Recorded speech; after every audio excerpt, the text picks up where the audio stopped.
Hello, everybody, and welcome to the Legendarium Green Team. I'm your host, Josh, and today I have with me Hurinfan. Hi. And today we are going to be discussing the Hexologists, Book 2, A Tangle of Time.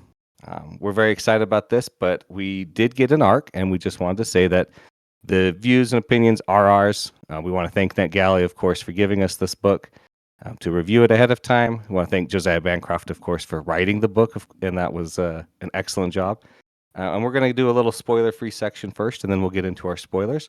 So, in a non-spoilery way, did you like the book? Did you dislike the book? Tell me. Yes. I loved this book. I anybody sorry, I gotta get in a comfortable position. Yes, I loved this book. Oh, that was a big jump. Yes, I loved this book.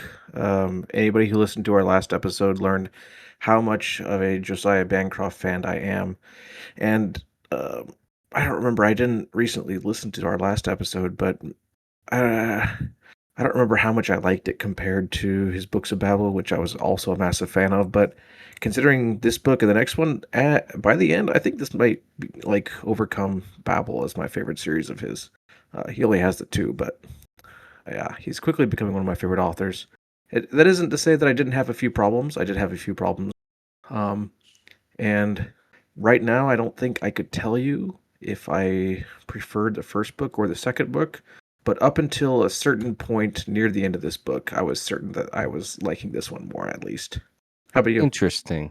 Interesting. Yes, I really liked this book, of course. I thought it was great. Like you, I really love Josiah Bancroft's writing, his style, his prose and his unique stories. This one, I can tell you what my problems were, but maybe I'll get to that a little later with it. But I think I have a hard time saying whether I like the first one better or the second one better. I would know more if I had reread the first one and then this one. I think the first one just stands out as just a really amazing one. And this is a really amazing follow up. And by the end of this book, I was really loving it. I can just tell you now, the first half felt really slow to me. Mm. That we're introduced to a mystery and then it's not dropped, but there's very little progress made through the first half until about the 60-ish% mark, I felt like. And then it really started coming in hard and fast, Interesting. which is not, it sounds like a mad, but that's just how I felt, right? Like, and that might have been just the way I was reading it. But all in all, I loved it. I thought Josiah Bancroft's prose again was just incredible. His descriptions, his storytelling, some of the foreshadowing he did was marvelous, and just there were things that happened that I was like, oh yeah, that was. He mentioned some things, and I thought, oh yeah, that's just how it is because it's a fantasy world. Not thinking like, oh wait, this is actually an important clue that he's passing on to me. You know what I mean? Until I get to a certain point, and then I'm like, oh wait a minute, this is also very different than what I remembering, but he played it so well. Like we'll have to talk about it a little more, but there are some specific things that happen in this book, being a tangle of time, that really take a lot of work to write and write correctly. And I think he did it really well. Yeah, I think our viewers should know some information before I go any further. I finished this less than half an hour ago, and unfortunately, I was kind of rushing through the end. Um, so in a regular episode, I would probably have some notes that I'll be able to talk about, but really, most of everything I'm going to talk about tonight is either straight from my notes from my phone or off the cuff. But I know exactly what you're talking about because many, many, many times throughout this story, I wrote notes, highlights with notes in my reading app. We use the same one, Moonreader. Yeah, The best, props to Moonreader. yeah, Moonreader's best. And I was like, wait, is this foreshadowing? I think this might be foreshadowing. And I bet if I go back and reread those notes, it absolutely was foreshadowing. Because he's so good at that. And not only is he really good at the foreshadowing and giving these little details that like might come back later, he's so good at mixing in the with the themes of the story. It's like after so many times that something comes up, you're like, oh, this was probably important. Maybe I should go back and look at this again. Unfortunately, I didn't have time to go back and look like I wanted to, but I am very, very much looking forward to a reread of this, even more so than my first reread of the Hexologist is first book. Yes. No, I agree. When I finished the book, I my first thought was like, I need to read the first like 5 chapters again, at the very least, to really like make sure I understand and like catch everything that happened. And I didn't reread the first 5 chapters, but I did do a quick word search on a couple things and just be like, okay, this is mentioned beforehand. This is mentioned here, like just how tricky it is. And I was like, oh, I Yeah, love that. yeah, he's got a Um, few good reveals. They're like, "Wait, that's weird, right?" And then, mhm. something comes up later, and you're like, "Oh, I thought that was a little weird." He's so good at, Uh-huh. like, making you rethink, like, what you know and what you don't know. I agree 100%, and that's one of the things. Yeah, he was just it was masterful. It didn't strike me as odd because it didn't strike the characters as odd at all. Like it was just a That's fact, yeah, well put, you yeah. know? And then yeah, I was gonna say something that was good. Oh, Josiah Bancroft is not afraid to call things out. That is kind of a thing in his work. He sees a lot of problems and he definitely talks about them and make Yep. sure you know what he thinks his problems are. Can't say It's kinda it's his attitude that's Pratchett-esque in good. that way. Yeah.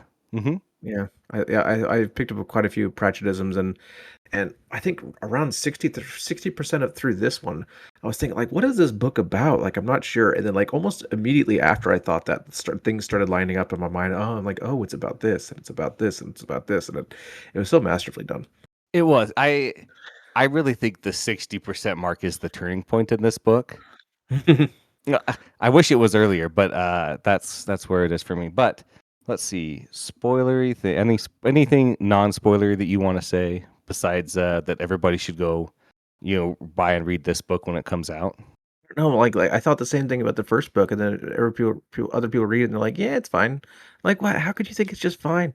Yeah. Um Like, this is brilliant, like, you got I admittedly haven't read a lot of fantasy fantasy mystery.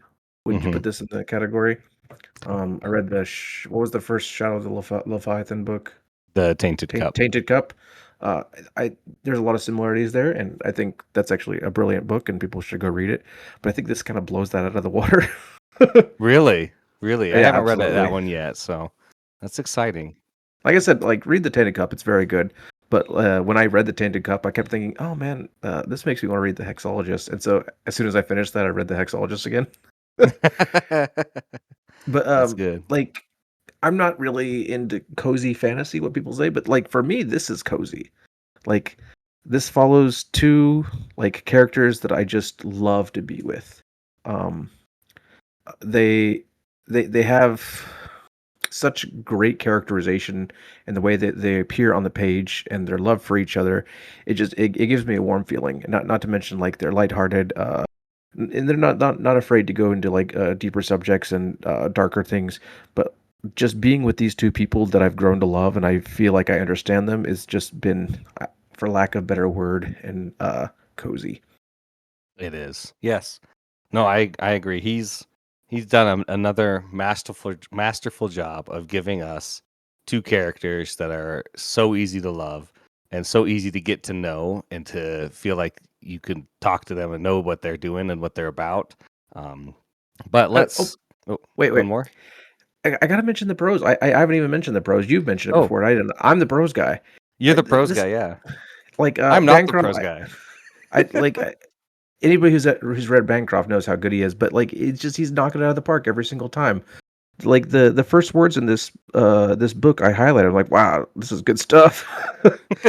And like every time he introduces a new character, it's always like something just so memorable, but so fitting and so perfectly written to give like the exact emotion or evocative image to the reader, I think.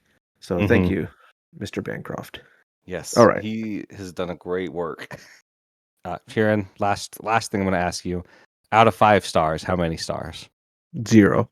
0 stars. You heard it here first. He's giving it a 10 out of 5. That's 0 stars, or you just don't like the star system? I do not believe in reducing books to a number. Okay, that's fair. I do sometimes, so I'll give it a 5 out of 5 stars. You don't have to ascribe to my beliefs, but I'm going to forcibly tell you that I think this was a 5 out of 5 book for me. Even with my small problems with it, I didn't feel like they overly detracted from the whole story. They were just personal feelings. So thank you, everybody, for listening to us again. Thank you, NetGalley, for providing us with this arc. Thank you, Orbit Books, for taking that chance on Josiah Bancroft and helping him publish, after you're picking him up after he'd started self-publishing. Thank you, of course, to Josiah Bancroft for publishing these books and for writing them. They are amazing. We continue to love them. Please keep writing. The music is Galactic Damages by the Jingle Punks. Thank you, everybody, and we'll see you guys in the next one. Bye. Bye.